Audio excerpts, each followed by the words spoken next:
Bonjour à toutes, bonjour à tous. Merci de nous rejoindre sur Mosaïque Cristal. Le digital finira-t-il par l'emporter sur l'humain? C'est la question qu'on a le droit de se poser.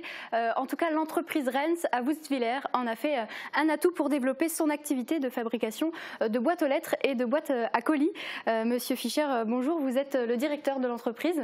Bonjour. Et avec vous, on discutera en deuxième partie de l'émission du bilan de cette entreprise innovante sur le secteur. Sandrine est là, salut. Salut. Nos internautes ont imaginé leur boîte aux lettres idéale. C'est ça, tout à fait. Puis on verra leurs réponses plus tard dans l'émission. Super, alors on découvre ça tout à l'heure.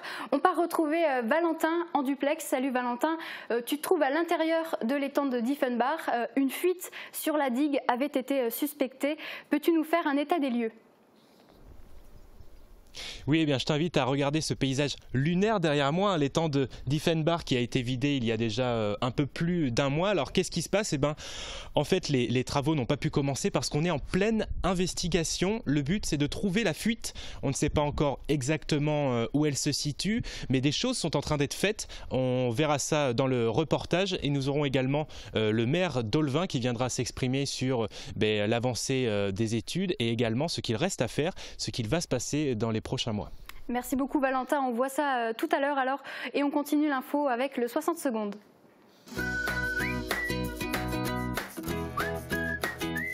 Shopping hyper fun, c'est chez Best, votre centre commercial à Faré-Bersviller. Les Gilets jaunes ont dit adieu à leur construction à Hambach. La préfecture de la Moselle met fin à l'occupation illégale du domaine public routier. Plusieurs ronds-points sont concernés en Moselle dans les zones de gendarmerie. L'opération a été menée ce matin par la DIREST et encadrée par la gendarmerie de Sarreguemines. Les installations du rond-point de la zone commerciale de Sarreguemines ne devraient pas être concernées. Selon le sous-préfet de l'arrondissement, les Gilets jaunes de Putelange-au-Lac enlèveront eux-mêmes leur construction d'ici quelques jours. Une maison détruite par le feu à Ernest-Villers, près de Putelange-au-Lac. Hier soir, un impressionnant incendie s'est déclaré rue du Bourg. 25 pompiers des centres d'intervention de Putelange-au-Lac, Sarralbe et Sarreguemines sont intervenus. Ils ont réussi à limiter la propagation de l'incendie vers la maison mitoyenne. Un couple avec ses enfants, absents au moment des faits, ont dû être relogés. Une enquête de gendarmerie est en cours pour déterminer la cause de l'incendie.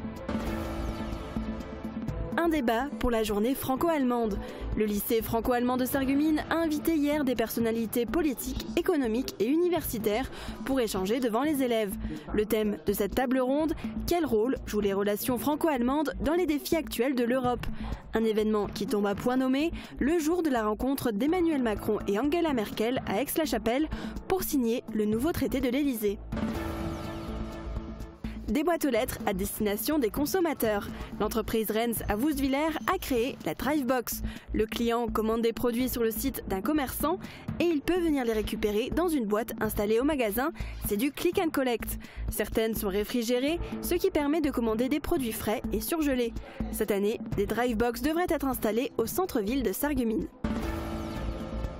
Vague de froid, le préfet de la Moselle renforce les mesures. Suite aux prévisions de Météo France, des températures négatives sont encore attendues cette semaine, ainsi que des chutes de neige. Pour faire face à cette dégradation des conditions climatiques, Didier Martin a décidé d'intensifier la mobilisation des moyens jugés nécessaires, avec entre autres le renforcement des maraudes des équipes mobiles, notamment en Moselle-Est. Le préfet invite également à signaler au 115 toute personne en situation de détresse dans l'espace public.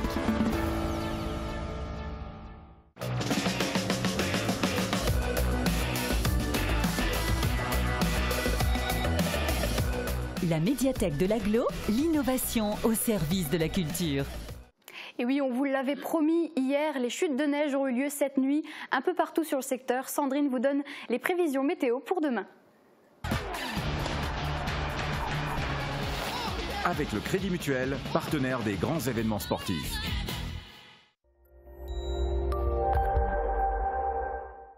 Et pour demain, il n'y aura plus de neige au programme, mais il faudra rester très prudent sur les routes, car dès le matin, les phénomènes glissants seront très nombreux à cause du regel des chaussées humides ou enneigées. Et pour ne rien arranger, le brouillard sera également au rendez-vous. Pour le reste de la journée, le ciel restera très couvert et les températures resteront sous la barre des 0 degrés, même au plus chaud de la journée. Demain, nous serons le jeudi 24 janvier, nous fêtons les François. Le soleil nous accompagnera de 8h11 à 17h15. Et en parlant de gel, l'image du jour est absolument parfaite. Elle a été envoyée par Patricia Kempfer et elle a été prise à la sortie de Velferdin.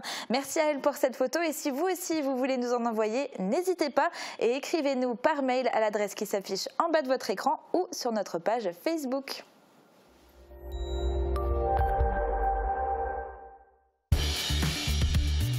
Je réagis au doigt et à l'œil, même à distance. Fermap, des volets connectés à vous. Les investigations concernant l'étang de Diefenbach sont en cours et elles s'annoncent difficiles. Elles doivent déterminer les points de faiblesse de la digue. De l'eau en quantité avait été normalement constatée. De l'eau en quantité élevée avait été retrouvée à l'intérieur même de la digue, ce qui a nécessité la vidange totale de l'étang il y a un mois. C'est un reportage de Valentin Guinel et Uranie Tozic. Trouver la fuite, c'est tout l'enjeu des investigations menées en ce moment sur l'étang de Diefenbach. La tâche est difficile. 2 puits de forage ont été creusés sur la digue. C'est là qu'un niveau d'eau anormalement élevé a été découvert. L'eau est naturellement présente dans les digues, mais elle doit être en dessous du niveau du lac. Ici, elle était nettement au-dessus. Le risque, c'est une rupture de la digue, alors que les premières maisons ne sont qu'à quelques mètres. Les puits de forage sont sondés toutes les semaines, mais les points de communication entre l'étang et l'intérieur de la digue n'ont pas encore été repérés. D'autres forages seront nécessaires. Les investigations suivent leur cours. Même si au premier abord on pourrait croire que rien ne se passe, l'important avant tout travaux est d'établir un bon diagnostic. Nous sommes maintenant en liaison directe avec Bernard Clavé, président du syndicat mixte de la ligne Maginot Aquatique. Bonjour à vous. Oui, bonjour. Alors ça fait maintenant un mois que l'étang de Diefenbach a été vidé. Les résultats des premières analyses sont tombés et il y a déjà quelques difficultés pour la partie investigation. On ne peut pas parler de difficultés. En fin de compte, l'affaire suit son cours. Il faut savoir que cette première phase qui avait été faite fait suite à une demande de la DREAL qui nous avait demandé dans un premier temps de mettre en place sur les différents barrages de la ligne Maginot, en l'occurrence sur les 6 barrages, les 2 de Host, les 2 de Putelange, Rémerin et Olvin. Donc des piézomètres. À quoi sert un piézomètre? Très simplement, c'est à mesurer la hauteur d'eau qui est contenue dans le corps de digue. Si vous m'aviez demandé il y a quelques mois en arrière s'il y avait de l'eau dans le corps de digue, je vous aurais dit non, mais en fin de compte, il y en a. Il y en a en quantité, mais il faut que ce soit premièrement contrôlé. Il faut que le niveau qui soit contenu dans le corps de digue soit inférieur au niveau d'eau qui est réel dans le réservoir en amont. Et donc, si tous ces éléments-là peuvent être suivis et contrôlés, ça sécurise premièrement le fermier et deuxièmement également les populations qui sont en aval et qui sont directement concernées par une éventuelle rupture qui naturellement sur nos ouvrages, je pense que ce n'est pas à l'ordre du jour puisque dans les périodes 2003 à 2006, on avait fait toute une série de travaux qui avaient à l'époque coûté plus de 3 millions d'euros et qui ont été largement soutenus par l'État ainsi que par les différentes EPCI, collectivités, etc. Pour sécuriser tous ces ouvrages, quoi. Mais la phase d'investigation qui a lieu en ce moment même, on voit que ce sont des actions de précision. Est-ce que tout ça, ça a un coût, j'imagine aussi? Alors, c'est des affaires. Alors, c'est des recherches, c'est des travaux de précision qui sont effectivement faits sur les différents ouvrages. En l'occurrence, alors sur Diefenbach, qui est le plus important, puisque derrière il y a quand même 2 150 000 mètres cubes d'eau. Il y a une hauteur de digue de 11 mètres et les piézomètres, on les a creusés à une profondeur de 15 mètres. Donc pour le moment, il y a 2 piézomètres qui ont été mis en place.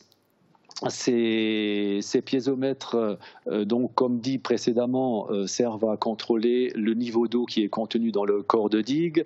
Au moment où on avait mis en place ces deux puits, ces puits de forage, au moment de la chasse, il s'est avéré qu'il y a eu une anomalie. En l'occurrence, ces remous qu'on a retrouvés dans l'étang, c'était une phase tout à fait anormale et qui nous ont donc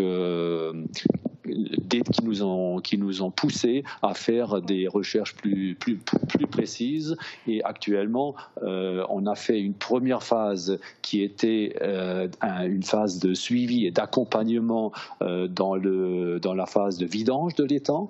Et maintenant, on va aborder la deuxième phase qui devrait nous prendre là aussi les 3-4 prochains mois, peut-être le premier semestre, et qui vont nous obliger à faire des investigations plus en profondeur. Enfin, quand je dis en profondeur, ça veut dire plus pointu, et avec d'autres fourrages qui devront être mis en place dans le corps de digue et de façon à permettre justement de positionner par la suite très exactement la nature des travaux et l'endroit où les travaux devront intervenir. Voilà, donc ce sera les prochaines étapes à mener et bien évidemment, on suivra l'avancée de ce chantier. Merci beaucoup Bernard Clavet d'avoir participé à cette émission aujourd'hui. On continue plein feu sur la Moselle et sur l'arrondissement de Sarreguemines avec le président du département Patrick Weiten qui se trouvait hier dans la salle du W à Woustviller et il n'était pas seul, il était entouré de talents qui comme lui nourrissent de belles ambitions pour 2019. C'est un reportage de Guillaume Dumonteil. Bonsoir cher président. Bonsoir. Comment allez-vous? Ça va. Les médicaments ont fait leur effet. Eh bien écoutez, c'est le rôle.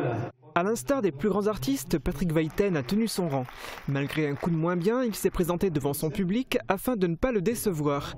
Le président du département était dans la salle W de Woustviller pour présenter aux forces vives de l'arrondissement les richesses de notre territoire.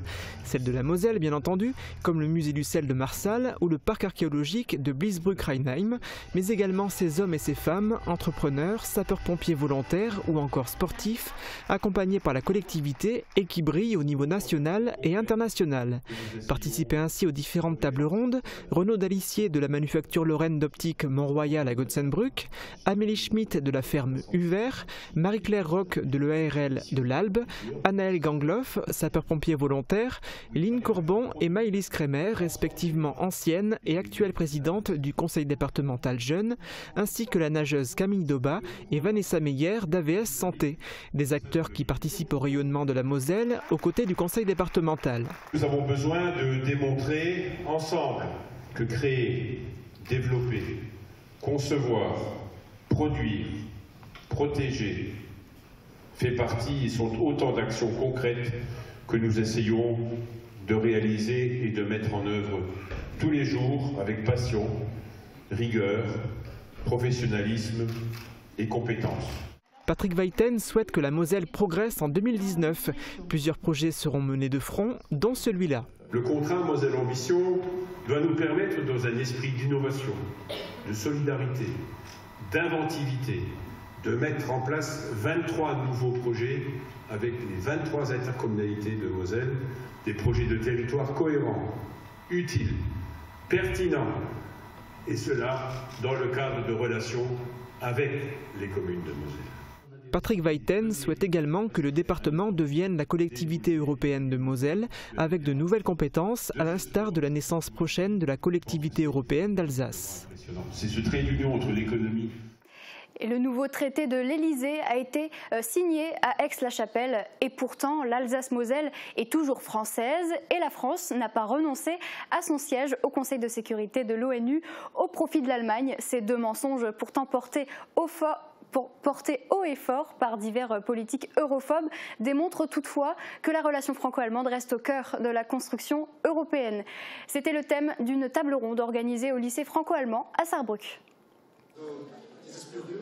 Il n'y avait pas meilleure date que cette journée franco-allemande pour parler d'Europe. Alors même qu'Emmanuel Macron et Angela Merkel se retrouvaient à Aix-la-Chapelle pour signer le nouveau traité de l'Elysée, le lycée franco-allemand avait invité des personnalités politiques, économiques et universitaires à débattre devant des élèves. Le thème de cette table ronde, quel rôle jouent les relations franco-allemandes dans les défis actuels de l'Europe? Un débat co-animé par un professeur et un élève de première. Le spectre des questions est large. Une question reste toutefois en filigrane de chaque échange. Qu'est-ce que l'Europe? La plupart des élèves que je connais comme ça n'ont pas vraiment... Ils savent qu'il existe l'Europe comme ça, mais l'Europe vraiment, il y a aussi un vieux motto de notre école, l'Europe au quotidien. Et c'est vrai que chez nous, l'Europe, c'est vraiment quotidien et ce n'est plus une chose de spéciale comme ça. C'est vraiment le quotidien. Et cette expérience de l'Europe des élèves est concrète. À côté d'échanges plus généraux sur l'apprentissage de la langue du voisin ou sur le Brexit, les élèves, par leurs questions et les invités par leurs réponses, mettent en lumière des cas beaucoup plus concrets. Nous avons vu que, alors même que les gens sont très proches, il y a toujours des obstacles. Par exemple, une élève nous a rapporté qu'elle avait des difficultés avec l'examen du permis de conduire car elle ne peut pas passer la frontière en conduite accompagnée.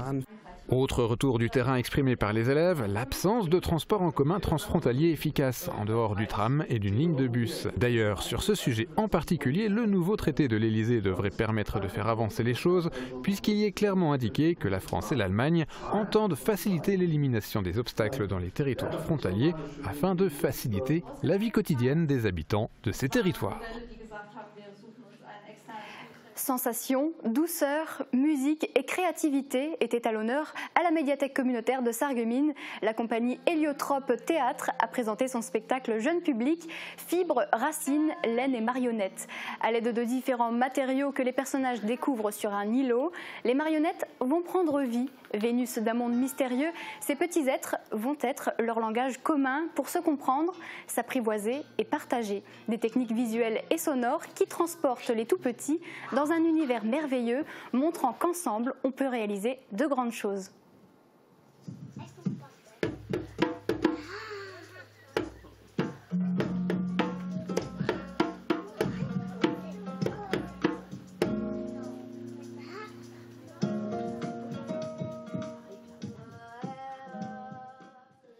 Dans un instant, nous recevrons Alain Fischer, le directeur de l'entreprise Rens, spécialisée dans la fabrication de boîtes aux lettres et boîtes à colis. On verra aussi vos réponses à la question du jour. À tout de suite.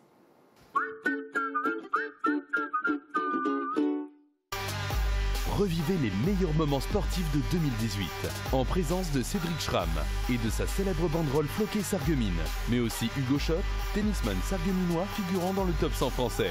Événement gratuit le 29 janvier à l'hôtel de ville de Sarreguemines. Ouverture des portes à 18h, début de la cérémonie à 18h30. La saison culturelle se poursuit au Pays de Beach. En 2019, retrouvez à l'espace Cassin à Beach de l'étonnement, de la magie, de l'émotion et du rire. Ne manquez pas les prochaines dates de spectacle. Plus d'informations sur le site www.cc-paysdebeach.fr. Programme complet et achat des places à l'Office du tourisme à Beach. L'atelier gourmand vous propose toute une sélection de gourmandises, du pain frais toute la journée, de succulentes pâtisseries artisanales, des hamburgers maison fraîcheur garantie et tout un assortiment de pizzas et de sandwichs. Vous pouvez manger sur place ou profiter du drive. L'atelier gourmand vous invite chaque jour du lundi au samedi de 5h du matin à 22h.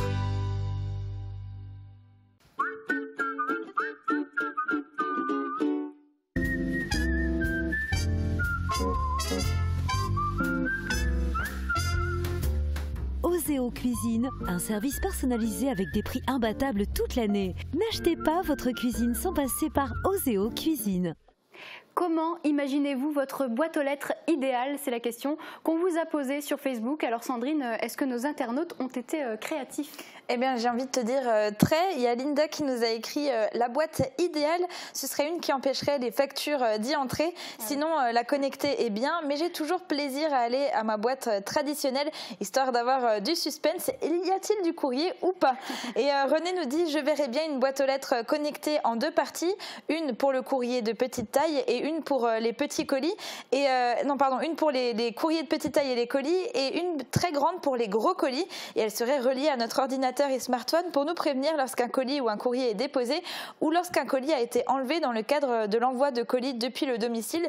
Et pourquoi pas avec un accès par l'arrière pour que nos chiens puissent nous ramener le courrier. Ah oui, pourquoi pas. C'est une idée. Alors tout naturellement, je me tourne vers vous, Alain Fischer. Au sein de votre entreprise, ce type de boîte aux lettres, c'est pas seulement une idée, c'est un petit peu plus que ça au final. Oui, alors la boîte aux lettres et la boîte à colis du futur, celle que tout le monde rêve, qui reçoit les lettres, les colis de tout format, même l'alimentaire, même le surgelé. Cette boîte sortira donc début 2020. On travaille dessus et elle sera disponible dans un an. Et elle sera connectée également. Et elle sera connectée, absolument. Et j'aimerais terminer cette chronique avec un dernier commentaire, celui de Jay, qui nous dit « Qui dit connecté dit piratage possible, donc non merci ». Je vous pose la question, est-ce que c'est réellement possible de pirater une boîte aux lettres ? Alors écoutez, quasiment impossible. Quasiment parce qu'en fait, on a développé nos systèmes sur une offre propriétaire, sur un système propriétaire, contrairement à Windows, l'environnement Windows qui est plus global. Donc aujourd'hui, pour un hacker, investir du temps dans un système propriétaire, un usage si limité sur une offre de boîte à lettres, boîte à colis, c'est pas rentable, ça n'a pas beaucoup de sens. Donc on est proche du nul. De surcroît, toutes les données qui circulent sont cryptées, donc vraiment proche du nul. Très bien, ce qui rassure en tout cas nos internautes au moins. Voilà, on rappelle quand même que vous êtes le directeur de l'entreprise Rens à Wouswiller qui fabrique des boîtes aux lettres et des boîtes à colis connectées. Vous existez depuis plus de 40 ans. Très vite, vous avez compris que le marché de la lettre, comme on la connaît, n'était pas un marché qui allait perdurer très longtemps. Donc vous avez tout misé, on va dire, sur la boîte à colis en 2012. Vous mettez le cap sur l'innovation en 2017 avec MyRensBox, des boîtes aux lettres connectées. À ce jour, est-ce que ce projet a eu les retombées attendues ? Oui, absolument. On a vendu depuis 2 ans, parce que ça fait 5 ans que ça nous occupe en termes d'études, de développement, mais ça fait 2 ans qu'on les commercialise en Europe. Et en 2 ans, on a équipé 800 sites en Europe, dont 80 en France. Alors les sites, il y a de tout. On a équipé, avec des Drivebox, on a équipé des enseignes alimentaires. Carrefour, par exemple, est un premier client en France, mais également d'autres distributeurs dans le monde du bricolage, par exemple. On a équipé également avec Officebox donc des immeubles de bureaux. Donc des équipements de bureau, voilà. Avec les produits e-conciergerie, on a équipé des immeubles d'habitation, donc neufs. Également e-rétrofit, donc on voit à l'image le produit e-rétrofit. En gros, on laisse les boîtes aux lettres existantes classiques et on vient on vient moderniser l'installation avec des boîtes à colis mutualisées. Là aussi, on a donc un produit pour la rénovation. On en a vendu plusieurs. Également des campus box pour les résidences d'étudiants. Là, on a équipé à Strasbourg, Gallia, par exemple. D'autres sites aussi en France et en Europe. Et donc bientôt arrivera donc la solution connectée pour le pavillon. Donc ça, c'est début 2020. Voilà. Et à ce jour, on a équipé en France 4000 logements. Donc c'est pas mal en 2 ans. Pour un produit très innovant, très nouveau, 4000 logements, c'est pas mal. C'est un très bon chiffre. Et la dernière box en date, c'est la Drivebox. Donc c'est une box qui permet d'acheter en ligne et ensuite de venir retirer la commande dans un commerce de proximité. Donc c'est une astuce très pratique puisque c'est ouvert 7 jours sur 7, 24 heures sur 24. C'est ce qu'on appelle le click and collect. Je vous propose qu'on regarde tout de suite un reportage et on en parle juste après. À première vue, cette boîte aux lettres semble très ordinaire. Mais où est la serrure? Adieu les clés, bonjour les boîtes aux lettres connectées. Cette boîte s'ouvre toute seule, mais ce n'est pas son seul avantage. Implantées chez les commerçants, ces boîtes permettent aux consommateurs de récupérer leurs produits commandés sur le site internet du commerçant à toute heure de la journée et 7 jours sur 7. C'est ce qu'on appelle le click and collect. Certaines de ces boîtes sont réfrigérées, les consommateurs peuvent donc commander des produits surgelés. 4 Drivebox comme celle-ci ont été installées dans des Carrefour Market à Amiens, Plessis-Robinson ou encore Valenciennes. Des boîtes qui tentent de répondre aux nouvelles habitudes des consommateurs. Alors il y a une forte demande aujourd'hui, cette demande est de plus en plus importante, puisque naturellement il y a une progression effectivement de l'e-commerce, mais également du comportement d'achat des consommateurs, qui fait qu'aujourd'hui cette demande est de plus en plus forte. Alors il y a aujourd'hui naturellement des essais qui sont réalisés, mais dans les années à venir, c'est vraiment une solution qui va exploser. Cette année, les Drivebox devraient être implantés dans le centre-ville de Sarreguemines. Cette Drivebox permettra à l'ensemble des commerçants du centre-ville de proposer une solution click and collect aux consommateurs. Donc c'est un réel outil pour les commerçants de redynamisation de son centre-ville. L'entreprise Rennes a conçu plusieurs formes de boîtes aux lettres connectées pour répondre à un public plus large. Les Drivebox pour les commerçants, les Office Box pour les entreprises afin de gérer le courrier et les colis en interne. Des box pour les logements sont aussi proposées. Elles associent boîte à colis et boîte aux lettres classiques ou connectées. Alors on vient de l'entendre dans ce reportage, c'est un projet qui va être déployé à Sarreguemines. Oui, effectivement, avec monsieur le maire de Sarreguemines, on a un projet assez court terme d'équiper non pas une Drivebox adossée à un magasin, mais une Drivebox de centre-ville pour tous les magasins de centre-ville et voire de périphérie. Donc c'est un projet, j'imagine, avant l'été. Et la grande nouveauté, c'est qu'elles sont réfrigérées, ces box. Alors il y aura des boîtes sèches, on va dire, et également des boîtes réfrigérées de différents formats pour qu'également toute la partie alimentaire puisse être livrée en centre-ville pour les habitants du centre. C'est très innovant. En tout cas, combien de chiffres d'affaires a généré ces box sur l'année 2018 ? Alors en France, donc sur 2018, ça représente environ 600 000 € de chiffre d'affaires. Alors c'est moins de 3% de notre chiffre. Par contre, en 2019, on prévoit plus du double, minimum 1,2 million. Et à ce moment-là, donc 6% de notre chiffre, un peu plus. Donc voilà, on amorce le marché, mais on commence à dépasser le stade de 1 million d'euros d'activité en France. Est-ce qu'il y a un produit, en tout cas en particulier, qui est plus demandé qu'un autre ? Alors oui, le monde du logement en fait est très au-delà du click and collect. On l'a vu à l'instant où il y a un marché qui est à maturité et où la demande va vraiment monter en puissance assez rapidement. Sinon, le monde du logement, donc que ce soit la maison individuelle ou l'immeuble collectif, le monde du logement attend des solutions d'usage, de confort au quotidien. Et toutes ces nouvelles solutions, est-ce que suite à ça, vous allez devoir peut-être investir plus, embaucher de nouvelles personnes ? Alors oui, on a des recrutements en cours et ils sont sur le site internet. On va les mettre au fil de l'eau sur le site à différents niveaux, production ou dans les bureaux, recherche, développement, marketing, etc. Et sinon, bientôt on s'approche du stade de 20 millions d'euros. Donc là, on va finir l'année à 2019. Donc à partir de 20 millions, il faudra qu'on envisage d'agrandir le site de production, de moderniser également le parc machine. Donc oui, en 2020, donc dans un an et demi, on va agrandir le site et investir beaucoup dans un équipement productif moderne. Et tous ces investissements ont été plusieurs fois récompensés. Vous avez reçu là en 2018 le prix de l'innovation 2018. Qu'est-ce que ça signifie ça pour vous ? Ah oui, on a eu différents prix. Donc un premier prix en début d'année pour le monde du retail. Et là, on le voit à l'image. Donc un prix à Marseille au congrès H-Expo, qui est le salon annuel du monde HLM. Alors ça signifie que c'est bien la preuve, en récompensant un produit connecté qui inclut du froid, que le monde du logement, y compris dans le standing moyen de gamme, pas forcément que les logements premium, également dans le milieu de gamme du logement, on voit qu'il y a une attente de services, de solutions pratiques pour les lettres, pour le courrier et pour l'alimentation. Donc c'est un peu ça la preuve. Voilà. D'accord. Et maintenant, à ce jour, quels sont les projets qui sont en cours ? Quelle va être la prochaine étape, on va dire ? Alors la prochaine étape, c'est pas tellement au niveau du produit, mais puisque plus qu'un produit, nous ce qu'on vend, c'est un usage, un service. Donc nous, ce qu'on doit faire aujourd'hui, c'est développer une offre servicielle.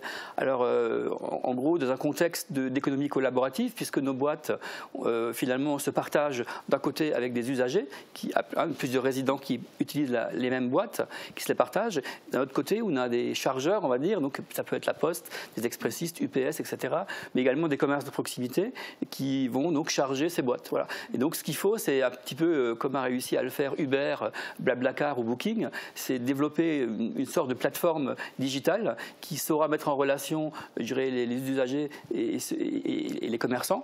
Donc il faut inventer cette plateforme qui va booster je dirais, les usages, les permettre et qui mécaniquement entraîneront les produits. Voilà. Donc c'est ça le chantier à venir, c'est autour du serviciel.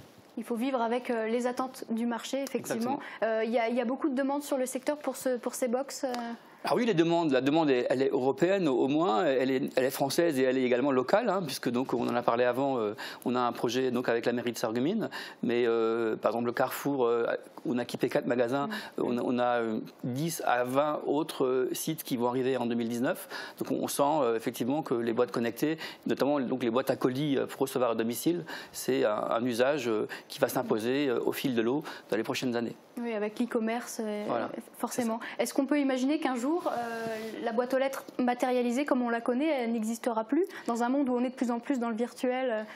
Alors la boîte aux lettres propre pour l'usage unique réservé à la lettre, oui, sans doute qu'elle disparaîtra avec les années, mais restera la boîte comme un hub physique, puisque même s'il y a du digital, il faut à un moment donné que le produit soit posé quelque part. Donc il restera des boîtes, donc pas forcément dédiées à une lettre, mais dédiées des boîtes pour les colis, pour la lettre pouvant être une espèce de colis, un petit, également pour le réfrigéré ou même pour le chaud. Tout un ensemble de panoplies de boîtes à des usages différents existeront dans un esprit de partage. Donc c'est pas qu'on veut posséder sa boîte, mais on veut avoir l'usage de la boîte qui va bien au moment où il faut. En tout cas, Rens Avusviller a déjà mis un pied dans le futur depuis quelques années. Merci beaucoup Alain Fischer d'avoir été avec nous aujourd'hui. On va poursuivre cette émission avec, comme tous les mercredis, la découverte d'un nouveau sport. Aujourd'hui, c'est le judo, un sport où on découvre des règles morales et qui permet d'apprendre à développer sa confiance en soi. À Rohrer-Beach, le dojo compte plus d'une centaine de licenciés et fait partie des 10 meilleurs clubs de Moselle. Il a pour vocation d'enseigner le judo aux petits et aux grands dans la bonne humeur.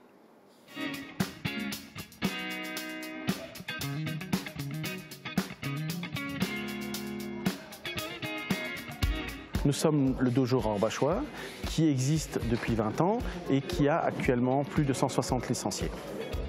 L'ambiance est assez paisible. L'important, c'est que les enfants s'amusent justement pendant les séances, tout en respectant un certain code moral.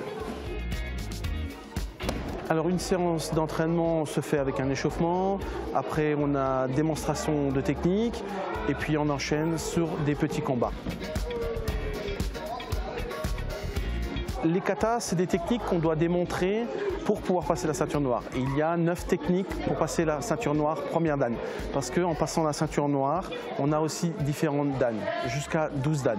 Et actuellement, le plus gradé mondial, c'est même Courtine, qui a 10 dan et qui est français. Ce qu'ils vont nous démontrer maintenant, c'est le kata. C'est la forme traditionnelle du judo. En fin de compte, c'est ce que Jigoro Kano, donc celui qui a inventé le judo, a créé un cérémonial pour démontrer les prises. Donc ils vont nous présenter les 3 premières prises de la première série. Donc c'est toujours en partant du plus bas les prises vers le plus haut. Donc allez-y. Donc ils vont commencer par Uki Otoshi. Ensuite c'est l'autre prise qui s'appelle Ipponso Inage.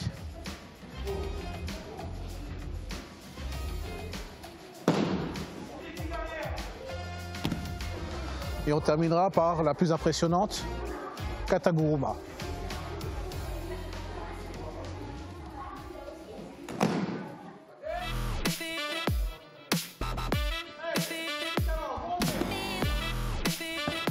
Les entraînements sont le mardi soir et le vendredi soir, à partir de 17h15 jusqu'à 21h15 pour les enfants et les adultes, et il y a différents groupes.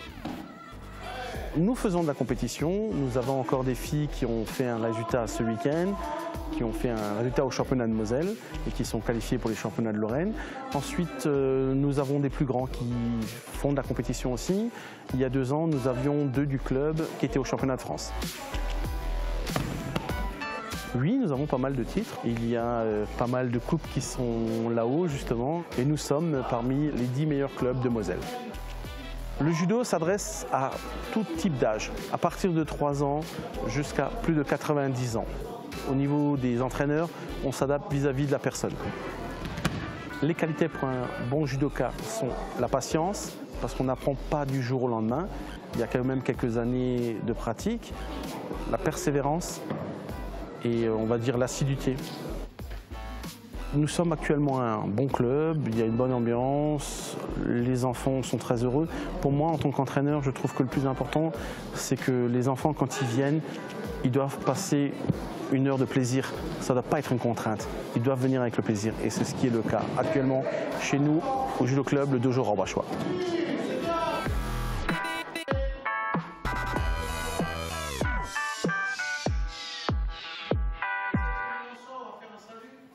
C'est le moment de passer au bon plan de sortie pour ce week-end. Sandrine, dis-nous, qu'est-ce qu'il y a à découvrir?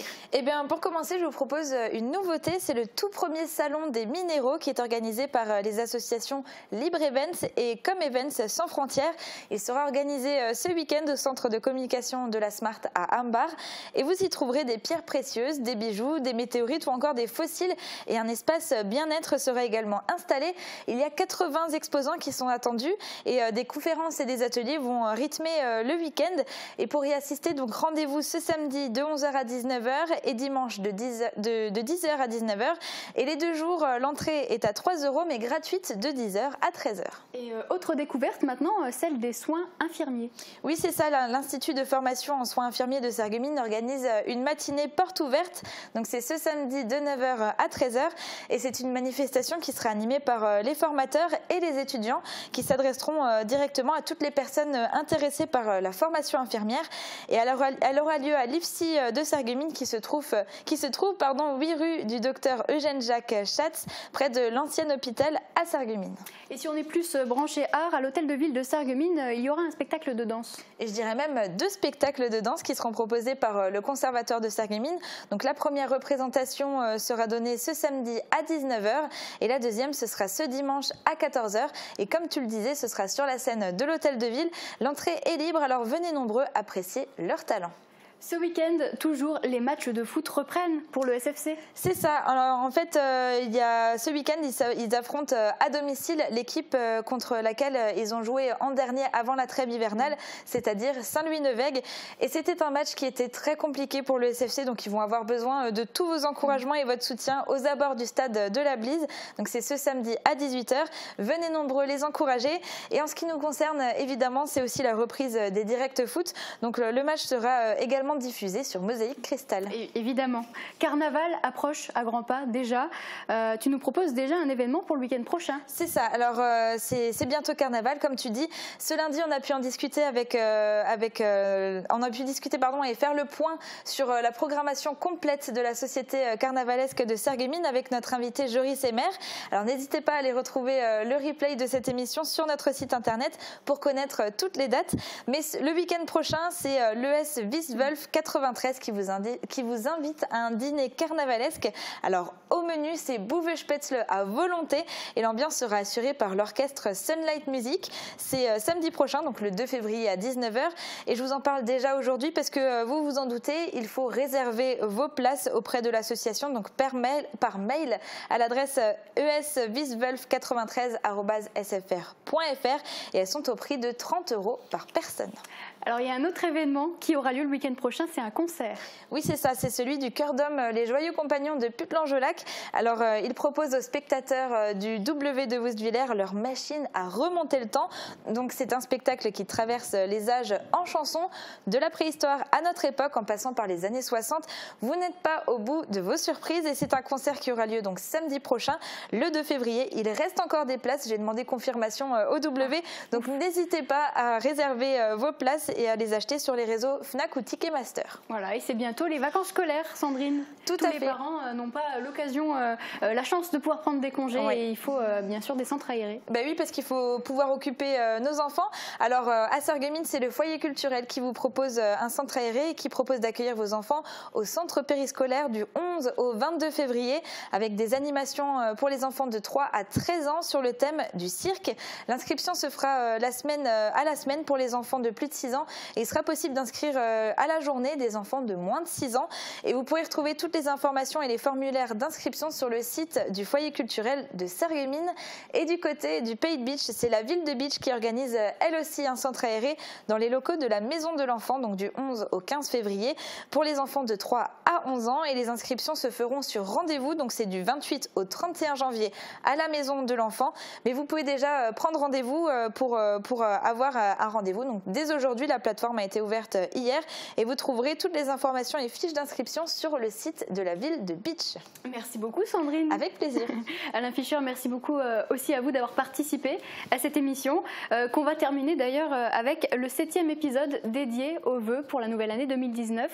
Dans le supplément, Julia Bitran se rend au musée du verre de Meisenthal pour y recevoir Anne Mazui et David Suc, conseillers départementaux du canton de Bitche, qui expriment leur volonté de proximité et de dialogue avec les acteurs du territoire. Très bonne fin de journée et à demain.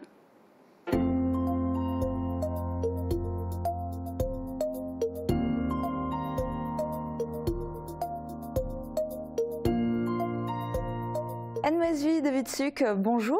Bonjour. Et bonne année à tous les deux. Vous allez pouvoir, à la fin de cette interview, adresser vos vœux aux téléspectateurs de Mosaïque Cristal. Mais je voudrais d'abord qu'on revienne sur l'année qui vient de s'écouler.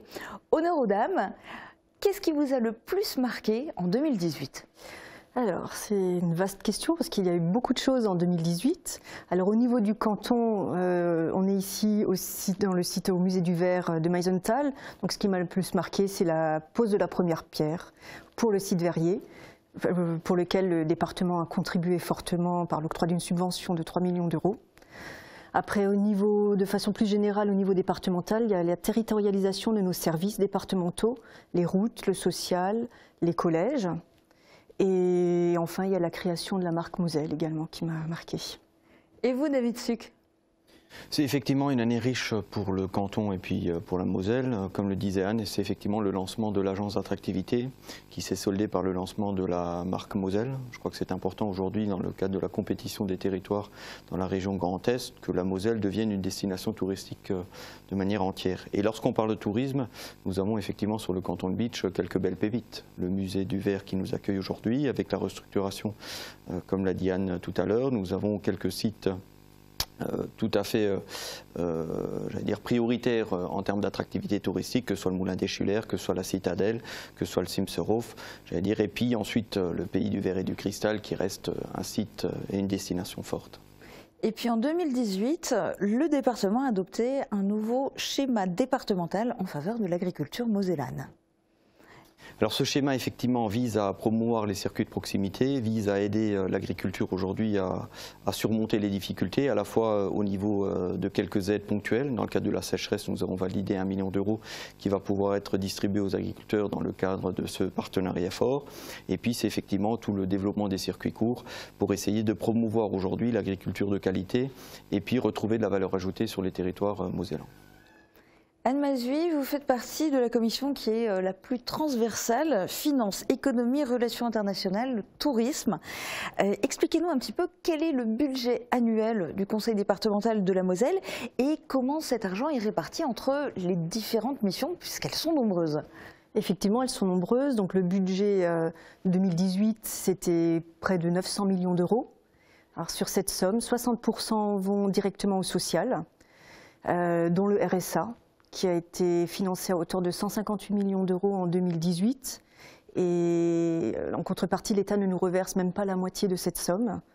Et c'est pour ça que le département a développé de nouvelles actions, car jusqu'ici, on gérait surtout la mise en place de la location, la gestion et le suivi des allocataires, mais il nous manquait le volet insertion, le volet professionnel. Et donc on a mis en place ce volet-là en créant des postes de développeurs d'emploi, donc qui rapprochent des bénéficiaires du RSA avec le monde de l'entreprise, et également des contrats d'initiative emploi au bénéfice donc, de certaines personnes au RSA pour intégrer le monde agricole. Et donc ici au Pays de Bitche, on a effectivement plusieurs bénéficiaires qui ont ce type de contrat et qui travaillent dans des entreprises agricoles. Et concernant toutes les autres missions alors du département, est-ce qu'il y a des pourcentages qui sont fixés d'avance de quel montant pour tel type d'action? Oui, donc effectivement, chaque début d'année, on met en place le budget prévisionnel. Donc là, la semaine prochaine, on va être en réunion trimestrielle pour l'évoquer. Donc sur 2018, les gros postes, ce sont également les routes, les infrastructures, réseaux. C'est de l'ordre, alors en pourcentage, ça peut paraître anodin, mais en termes financiers, c'est 55 millions d'euros quand même sur une année. Il y a également l'éducation, le volet éducatif avec les collèges. C'est plus de 60 millions d'euros pour une année. On a également le volet sécurité avec le SDIS, le financement de nos pompiers. On a la prévention médico-sociale, tout ce qui concerne les jeunes enfants, les mineurs en danger, les familles d'accueil.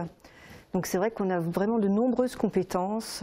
Puis j'oubliais un volet dont parlera peut-être David, c'est l'aide aux collectivités territoriales, qui est également de plus de 25 millions d'euros par an. Pardon. Oui, on va pouvoir en parler tout à l'heure. Alors David Suc, vous êtes vice-président délégué à l'aménagement du territoire, l'agriculture et la politique des sites et massifs. Concernant l'aménagement du territoire, le conseil départemental s'est doté donc d'un outil financier, l'AMITER, l'aide mosellane à l'investissement des territoires. Alors c'est effectivement un dispositif d'aide qui permet aujourd'hui au département de soutenir l'investissement sur les territoires, à la fois les communes et les intercommunalités.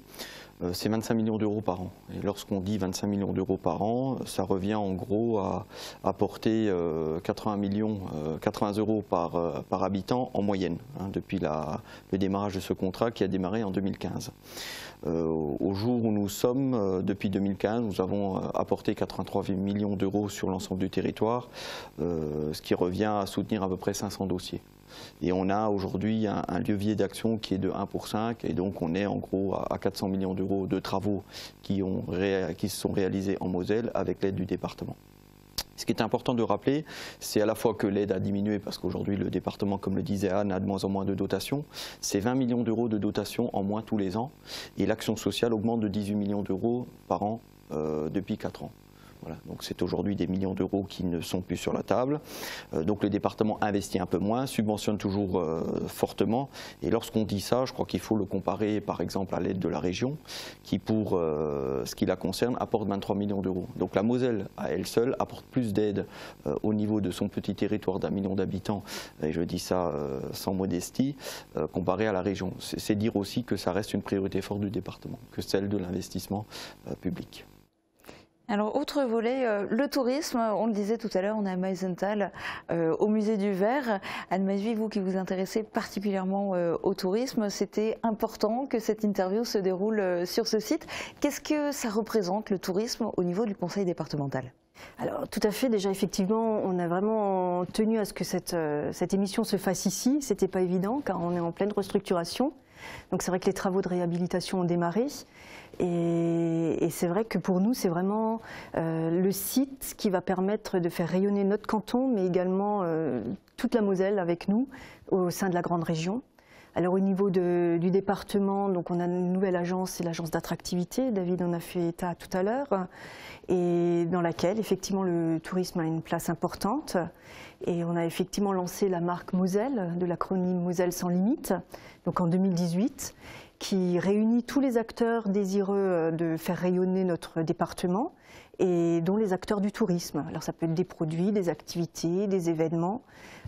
Cette année, normalement, des sites touristiques ou de restauration vont également pouvoir obtenir le label Qualité Moselle. Donc c'est un label qui est attribué à des producteurs locaux pour garantir vraiment une production locale. David Suc, parlons de l'avenir. Quels sont les projets de 2019 les plus importants à vos yeux ? Tous les projets sont importants. Je crois qu'aujourd'hui, tout ce qui peut développer un territoire, tout ce qui peut améliorer le cadre de vie, tout ce qui peut contribuer à son attractivité est important. Et au premier rang, ce sera l'investissement. Je crois qu'il est important, Yann le disait, le département va continuer à investir dans le cadre de la territorialisation, puisque le canton de Bitche va avoir un UTR qui va être donc une unité territoriale routière, le centre technique du département qui s'occupe à la fois de l'entretien des collèges et des routes va être restructuré. Et donc il y a des investissements assez forts, de l'ordre de 2 millions d'euros qui vont être faits sur le canton. L'autre élément, c'est qu'on va continuer à investir fortement à côté des communes. Nous avons validé aussi le principe de subventionner le département du Bas-Rhin pour le raccordement de la A4 Lorenzen. Vous savez, ça fait quelques années qu'on évoque la question de la mobilité, qu'on évoque la question du désenclavement. Et là, on est à quelques mois du lancement de cette grande opération par le département du Bas-Rhin. Et puis en 2019, on verra évidemment aussi continuera à avancer dans la territorialisation, notamment au niveau des services sociaux, Anne le disait tout à l'heure, puisque cela va être structuré et quelques fonctionnaires vont arriver sur le canton pour qu'on puisse être complètement autonome en termes de services de proximité au niveau du département. Et vous, Anne Mazui, pour 2019, quels sont les projets qui vous tiennent le plus à cœur ? Alors effectivement, c'est la poursuite en fait de nos investissements auprès des territoires, donc continuer de les soutenir, car c'est vrai que c'est pas dans l'année même, les projets peuvent durer sur 2-3 ans, donc il y a des projets qui ont été subventionnés il y a 2 ans, qui vont voir le jour cette année, donc c'est toujours être aux côtés de ces communes. Puis sinon, il y a une question effectivement qui me tient à cœur, c'est la mobilité dans le Pays de Bitche. Donc c'est un vaste débat depuis 20 ans sur le Pays de Bitche. Cette question n'est pas exclusivement départementale. Je pense qu'il va falloir qu'elle relève également d'autres partenaires institutionnels comme les intercos et la région. Et je pense notamment à ce qu'a dit le président de la région, Jean Rotner, récemment, qui ne financerait pas la réouverture de la ligne Bitche-Niederbronn. Et donc je pense qu'il faut vraiment maintenant avancer sur cette question-là et envisager des alternatives au train. Alors il y a des idées qui émergent. Alors par exemple, je pense à l'idée de la création, de la mise en place d'un bus rapide à haut niveau de service, qui à mon sens mériterait d'être étudié, car ça peut éventuellement être une solution justement à ce désenclavement du Pays de Bitche. On pourrait utiliser la ligne SNCF pour régler cette question de la mobilité et on pourrait même la coupler à l'ouest du canton d'une piste cyclable qui est forte demande des administrés. Et quels sont vos souhaits en ce début d'année pour les téléspectateurs de Mosaïque Cristal? Je vous propose de vous adresser tous les deux directement à eux et on va commencer par vous, Anne Mazui. D'accord, donc je regarde vers la caméra, merci. Donc comme vous le savez, une nouvelle année est toujours propice à la prise de bonnes résolutions. Alors pour ma part, ma résolution est de poursuivre de plus belle mon engagement auprès des différents acteurs qui font le Pays de Bitche. Alors je pense naturellement aux maires de nos 46 communes, je pense bien entendu à nos associations, et elles sont fort nombreuses sur le canton. Les bénévoles font un travail remarquable et ils mettent en place une animation essentielle pour notre vie sociale, pour le lien social sur les secteurs. Et puis naturellement, je pense à nos concitoyens auxquels j'adresse mes meilleurs vœux 2019 et surtout des vœux de santé sans laquelle tout demeure superficiel et secondaire. Et vous, David Suc, que souhaitez-vous aux téléspectateurs de Mosaïque Cristal? À mon tour, effectivement, moi je voudrais déjà souhaiter aux téléspectatrices et aux téléspectateurs avant tout une santé de fer. Je crois que c'est important, Anne le disait, sans la santé, rien n'est possible. Leur souhaiter ensuite que leurs convictions, que leurs rêves puissent se réaliser. Je crois que c'est important aussi, il faut pouvoir garder cette capacité de croire que tout est possible et que ça peut être à portée de main. Et je crois qu'avec l'énergie et la santé, beaucoup de choses sont réalisables. Je voudrais évidemment leur souhaiter aussi de continuer à rester optimistes, malgré aujourd'hui la période difficile que nous traversons. Je ne reviendrai pas sur les crises qui émaillent aujourd'hui, que ce soit la France ou l'Europe. En tout cas, on restera proche de notre territoire, on sera fiers de le défendre au niveau du département. Je serai fier évidemment de défendre la Moselle aujourd'hui dans le cadre de la région Grand Est au travers des responsabilités en tant que vice-président, vous l'avez dit tout à l'heure. Et puis on continuera à travailler dans la proximité, à la fois dans la proximité de l'écoute, dans la proximité du déplacement, parce que lorsqu'il s'agit de rencontrer des personnes âgées ou des personnes qui ont des problèmes de mobilité, pour régler quelques dossiers d'APA ou pour trouver quelques solutions pour une association de bénévoles, on est à la disposition et on se déplace. Et je crois que c'est dans cette volonté de proximité, d'humanité, de dialogue et dans un esprit constructif que j'inscris cette année 2019. Et puis évidemment, souhaiter à celles et ceux qui sont dans la difficulté de pouvoir trouver des jours meilleurs. Merci à tous les deux. Merci.